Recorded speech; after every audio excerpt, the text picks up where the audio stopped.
Hello guys, welcome to this video. इस video में हम क्लास 11th हिस्ट्री का जो चैप्टर 7 है, चेंजिंग कल्चरल ट्रेडिशंस, उसका टॉपिक देखेंगे, यूनिवर्सिटीज एंड ह्यूमैनिज्म। ठीक है, तो हेडिंग समझ लेते हैं। यूनिवर्सिटीज जहाँ पे पढ़ाई की जाती है, ह्यूमैनिज्म यानी कि ह्यूमैनिटीज से रिलेटेड फील्ड समझ सकते हो तुम। इस वीडियो में उस टॉपिक को हम डिटेल में जानेंगे। ठीक है, ह्यूमैनिटीज के जो पास्ट वगैरह उसके बारे में तो यहाँ बताया जाएगा वो यूनिवर्सिटी जहाँ पे ह्यूमैनिज्म पढ़ाया जाता था उस टाइम पीरियड पे। तो बताया गया जो यूरोप था, वहाँ की जो अर्लीस्ट यूनिवर्सिटीज़ थी, यानी कि जो सबसे पुरानी यूनिवर्सिटीज़ थी, वो कहाँ पे सेटअप हुई थी? वो हुई थी इटली की जगह पे। क्यों हुई थी? क्योंकि भाई मैंने बता दिया था, इटली पहली जगह थी यूरोप में जहाँ पे रिनेसेंस आया था और वहाँ के लोग जागृत हो गए थे और डेवलपमेंट आ गई थी। ठीक है, तो पहली जो अर्लीस्ट यूनिवर्सिटीज़ थी उनके नाम दिए गए हैं, जैसे कि यूनिवर्सिटी ऑफ पोडुआ और यूनिवर्सिटी ऑफ बोलोगना। तो दो यूनिवर्सिटी हैं दो जगहों पे, ये देख लेना एक बार नेट पर गूगल करके, बहुत बड़ी बड़ी है। और यहाँ पे क्या पढ़ाया जाता था? यहाँ पे पढ़ाई जाती थी लीगल स्टडीज़, यानी कि जो लॉ से रिलेटेड फील्ड था। अब ये ऐसा क्यों था कि भाई उस ज़माने में लीगल स्टडीज़ कराते थे? उस ज़माने में भाई 11th सेंचुरी 12th सेंचुरी के आसपास, इतने पुराने टाइम पीरियड पे लॉ की क्या जरूरत है? तो लॉ की इसलिए जरूरत पड़ती थी क्योंकि उस टाइम पीरियड पर जो ट्रेड था, यानी कि जो कॉमर्स था, वो बहुत ही एक चीफ एक्टिविटी बन चुकी थी सिटी की। यानी कि बहुत सारी सिटीज़ ऐसी थी इटली में जो कि ट्रेड पे डिपेंडेंट थी। और ट्रेड जब भी होता है ना, अब छोटा मोटा ट्रेड तो तुम ऐसे कर लेते हो कि 10-20 रुपए में आपस में कर लिया है, कुछ चीज़ खरीद ली, कुछ चीज़ दे दी। लेकिन जब बड़े लेवल पे ट्रेड होता है, लार्ज स्केल पे, तब तुम ऐसे नहीं करते कि तुम हाथ के हाथ इतना सामान ले रहे हो, हाथ के हाथ इतना सामान दे रहे हो। तुम एक एग्रीमेंट करते हो कि भाई तू लिख यहाँ पे कि मैं एटसेट्रा एटसेट्रा इतना सामान इसको इस तारीख तक पहुँचवा दूंगा, फिर नीचे अपना साइन कर देते हो। तो ये एक एग्रीमेंट होता है। ठीक है, और उस ज़माने में क्योंकि मोस्टली लोग पढ़े लिखे नहीं थे, तो भाई कोई क्या पता नहीं क्या लिखवा दे और फिर क्या साइन करवा ले तुमसे करवा दे कि भाई मैं अपनी सारी जायदाद इसके नाम करता हूँ, नीचे साइन करवा ले। तुम अनपढ़ हो, तुम क्या पता कर भी दो, उसके बाद तुम आगे। तो इस वजह से जो लॉयर थी उसकी जरूरत रहती थी। लॉयर का क्या काम रहता था? लॉयर और नोटरीज होते थे। नोटरीज यानी कि तुम एडवोकेट समझ लो, बड़े लेवल का लॉयर। ठीक है, तो लॉयर्स और नोटरीज की क्या जरूरत होती थी कि वो रूल्स और एग्रीमेंट्स लिखे, जिसकी वजह से trade on large scale possible नहीं था। ठीक है, तो इस वजह से लॉ की बहुत सारी पढ़ाई की जाती थी उस टाइम पीरियड पे। फिर बताया गया एक बंदा है फ्रांसेस्को पेट्रार्क। जो फ्रांसिस्को पेट्रार्क ये बंदा था, इसे फादर ऑफ ह्यूमैनिज्म कहा जाता है। यानी जो ह्यूमैनिज्म फील्ड ऑफ स्टडी थी उसका जो फादर था वो फ्रांसिस्को पेट्रार्क है, यानी किसी ने स्टार्ट की थी। अब इसने स्टार्ट कैसे की होगी? तो इसने बताया था कि जो हमारा एंशिएंट पास्ट है, एंशिएंट पास्ट को इसने एंटिक्विटी कह के डिनोट किया। और एंटिक्विटी टर्म वो यूज करते थे जो रोमन एम्पायर के आसपास की हिस्ट्री थी, यानी कि जब इनका रोमन एम्पायर बिल्कुल सही कंडीशन में चल रहा था, यानी कि अब मान लो फर्स्ट सेंचुरी से लेके जो 5th सेंचुरी थी, इस टाइम पीरियड के बीच की जो हिस्ट्री है उसे एंटिक्विटी कहते थे। ठीक है, फ्रांसिस्को पेट्रार्क ने बोला कि जो हमारी एंशिएंट पास्ट यानी कि जो एंटिक्विटी है, इसकी जो स्टडी है ये बहुत ही ज़रूरी है, क्योंकि इस टाइम पीरियड पे बहुत सारी चीज़ें ऐसी थी जो कि हम भूल चुके हैं आज, ये कि बहुत अच्छी चीज़ें हुआ करती थी और उन्हें याद करना ज़रूरी है। और ये सब चीज़ें हम चर्च की स्टडी से नहीं पता कर सकते। यानी जो चर्च हमें पढ़ाता था कि एक जीसस था, एक वो था, वगैरह वगैरह, उसने ये करा, उसने वो करा। तो जो चर्च की जो स्टडी है, जो हमें थोड़ी बहुत लिमिटेड नॉलेज दे पाती है, उससे हम हमारे पुराने पास्ट के बारे में नहीं जान सकते, जिसमें कि वास्ट नॉलेज थी, यानी कि बहुत ज़्यादा नॉलेज थी। ठीक है, तो फ्रांसिस्को पेट्रार्क बोला कि इसे जानने के लिए हमें जो एंशिएंट लोग थे उनकी स्टडी करनी पड़ेगी। उनकी जो राइटिंग्स हैं, उनकी जो खुद के शब्द हैं, उन्हें जब हम समझेंगे तो हमें पता चलेगा कि पहले ज़माने में क्या चीज़ हुआ करती थी। जो कि इसने बात बिल्कुल सही कही। ठीक है, और ये जो कल्चर था, यानी कि पुरानी चीज़ों को पढ़ना ताकि भाई हमें ज़्यादा नॉलेज मिल सके पुराने टाइम पीरियड के आसपास। अब पुराने टाइम पीरियड पे लॉ भी था, यानी कि उस टाइम पीरियड पे भी लॉयर हुआ करते थे, लॉ को भी पढ़ोगे तुम। उस टाइम पीरियड पे जितना भी होता था उसे पढ़ोगे तुम, हिस्ट्री आ जाएगी उसके अंदर। फिर उस टाइम पीरियड पे जो राजा वगैरह रूल करते थे तो पॉलिटी भी पढ़ लोगे तुम। उस टाइम पीरियड पे जियोग्राफी क्या थी तो जियोग्राफी पढ़ लोगे तुम। उस टाइम पीरियड पे ट्रेड कैसे होता था, इकोनॉमिक्स भी पढ़ लोगे तुम। यानी कि वास्ट स्ट्रीम बता दी थी इसने। और तुम आज भी देख लो, इन्हें ह्यूमैनिटीज कहा जाता है, और ह्यूमैनिटीज का कहीं ना कहीं ओरिजिन इसी से, ह्यूमैनिज्म से, ठीक है।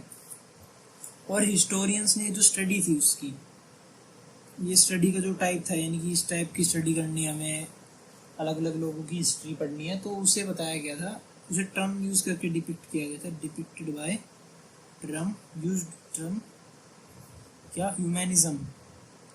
ह्यूमैनिज्म कह के डिनोट किया, ठीक है। जो टर्म था ह्यूमैनिस्ट, वो यूज किया जाने लग गया किन के लिए, जो कि ह्यूमैनिज्म पढ़ाते थे। यानी कि वो लोग जो कि पढ़ाते थे तुम्हें ग्रामर, किसी भी सब्जेक्ट की ग्रामर पढ़ा दे तुम्हें, जैसे कि इंग्लिश हो गई, हिंदी हो गई, किसी भी लैंग्वेज की ग्रामर, ठीक है। रेटोरिक पढ़ाते थे, जो रेटोरिक यानी कि भाषण कला, तुम्हें कई जगह भाषण देना है तो रेटोरिक बोलते, उसे कैसे दोगे तुम। पोएट्री पढ़ाते थे, तुम्हें हिस्ट्री पढ़ाते थे, मोरल फिलोसफी पढ़ाते थे, यानी कि तुम्हें कैसे जिंदगी जीनी चाहिए वगैरह वगैरह। तो ये सब जो लोग पढ़ाते थे उन्हें ह्यूमैनिस्ट कहा जाता था, ठीक है।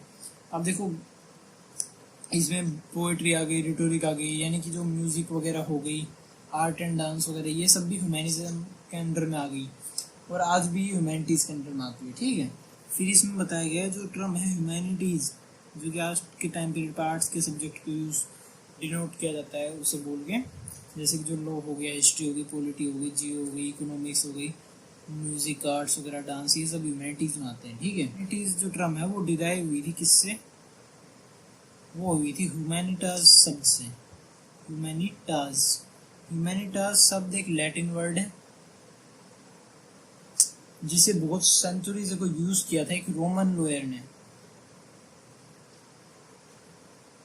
उस रोमन लॉयर का नाम क्या था,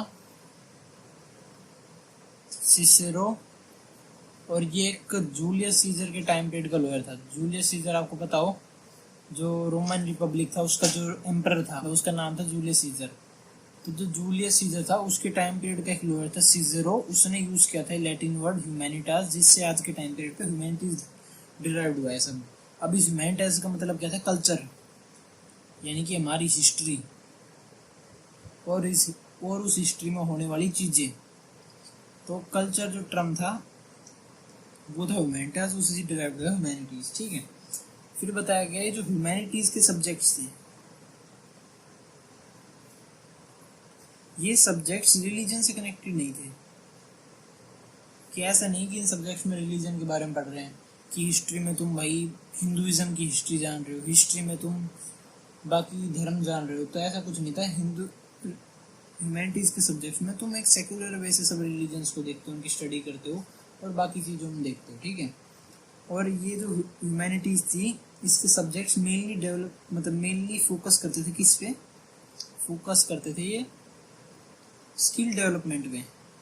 और स्किल कैसी डेवलपमेंट, जो कि स्किल्स जैसे कि rhetoric skills, grammar skills, poetry skills, यानी किसी की बोलने की क्षमता वाली स्किल्स, जो कि डेवलप की जाती थी कैसे, डिस्कशन और डिबेट से।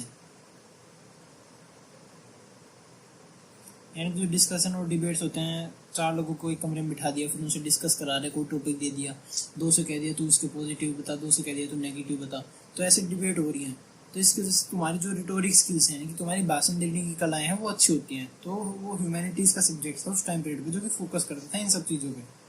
आज के टाइम पीरियड पे देख लो तुम, मोस्टली स्कूल्स में डिस्कशन और डिबेट्स पे ध्यान ही नहीं रहता। बस जब मास्टर आएंगे तुम्हें चैप्टर पढ़ाएंगे, और फिर तुम्हें जितना पढ़ा दिया उसको तुम्हारे पेपर में क्वेश्चन आंसर में लिख के आना, बस तुम्हारे साल खत्म। ये आज के टाइम पे ह्यूमैनिटीज़। और पहले के टाइम पीरियड पे कितनी अच्छी हुआ करती थी कि भाई स्किल डेवलपमेंट पे ध्यान दिया जाता था, कि बंदे की बोलने की क्षमता वगैरह पे ध्यान दिया जा रहा है डिस्कशन और डिबेट्स के द्वारा, ठीक है।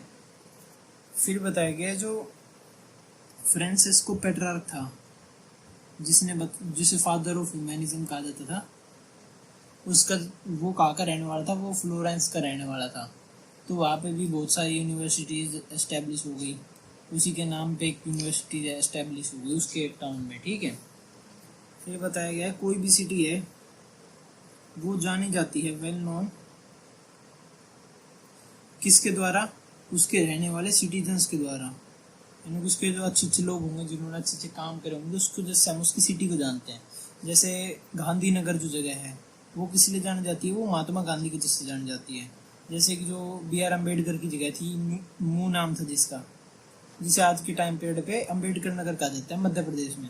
वो जो जगह है वो B.R. अम्बेडकर जी की वजह से जानी जाती है, क्योंकि वो बहुत ही एक इंटेलेक्चुअल पर्सन थे उस टाइम पीरियड के, ठीक है। तो इसी वजह से जो इटालियन सिटीज थी वो भी इटली के बहुत सारे जो महान लोग थे उनकी वजह से जानी जाती थी। तो एक एग्जाम्पल दिया गया जो फ्लोरेंस जगह थी, फ्लोरेंस में बहुत सारे बड़े बड़े लोग थे जिनकी वजह से वो जगह जानी जाती थी। जैसे कि फ्रांसिस्को पेट्रार्क हो गया, भी फ्लोरेंस का था, उसकी वजह से भी जगह जानी जाती थी। और एक दो के और नाम दिए गए जैसे कि डांटे एलिगेरियो गैलीली, ठीक है, जो भी नाम है डांटे एलिगेरी। तो ये एक बंदा था, एक लेमैन था, यानी कि अनपढ़ आदमी था। लेकिन आदमी मतलब उस सेंस में नहीं कि मतलब बोलना लिखना नहीं था, अनपढ़ आदमी उस सेंस में कि मतलब इसने कोई डिग्री प्राप्त नहीं कर सकती थी, किसी बड़ी यूनिवर्सिटी से पढ़ नहीं रखा था, तो एक नॉर्मल आदमी था। और इसने बहुत सारी रिलीजियस ट्रेडिशंस पे कमेंट करना स्टार्ट कर दिया कि भाई ये चीज़ गलत हो रही है हमारे रिलीजन्स में, और ये चीज़ जो चर्च वाले पढ़ा रहे हैं गलत पढ़ा रहे हैं, जीसस ने ये बात कही थी, ये बात हमें घुमा के बताई जा रही है। तो डांटे एलिगीरी है, ये बंदा इतना पढ़ा लिखा नहीं था, लेकिन इसे बस इतना आता था कि ये किताब से पढ़ लेता था थोड़ा बहुत। तो इसने बहुत सारी बुक्स खरीदी, प्रिंटेड बुक्स जो कि सस्ते में मिलती थी, और उनकी वजह से इसने थोड़ी बहुत नॉलेज प्राप्त की, और उस नॉलेज के हिसाब से इसने अपने खुद के ओपिनियन बनाए और रिलीजियस ट्रेडिशंस को क्वेश्चन किया, ठीक है। फ्लोरेंस का रहने वाला था, इसलिए फ्लोरेंस का नाम ऊंचा करा इसने। फिर एक और बताया गया है गियोटो। गियोटो एक आर्टिस्ट था जो कि लाइफ लाइक पोर्ट्रेट्स करता था। लाइफ लाइक पोर्ट्रेट्स यानी कि सामने किसी बंदे को बिठा दिया, फिर उसकी पेंटिंग बना रहे बिल्कुल लाइव, ठीक है। तो ऐसी पोर्ट्रेट्स बनाया करता था, और इसी ने स्टार्ट किया था इस सिस्टम को। पहले ये सिस्टम नहीं होता था, ठीक है।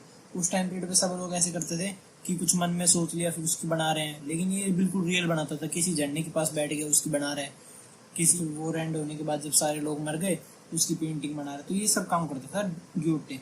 ग्योटे ने आपको पता हो तो डांटे एलिगीरी की भी एक पोर्ट्रेट बनाई थी, गूगल करके देखना एक बार, डांटे एलिगीरी पोर्ट्रेट बाय ग्योटो, ठीक है, तो आ जाएगी।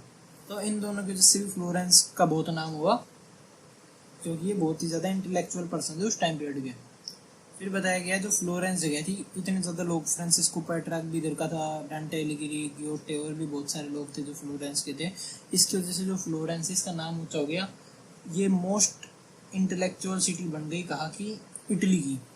इटली में यहाँ से बढ़िया इंटेलेक्चुअल लोग कहीं पे नहीं मिलते थे, सबसे ज़्यादा पढ़े लिखे लोग, सबसे ज़्यादा एजुकेटेड लोग यही के रहने वाले थे, ठीक है।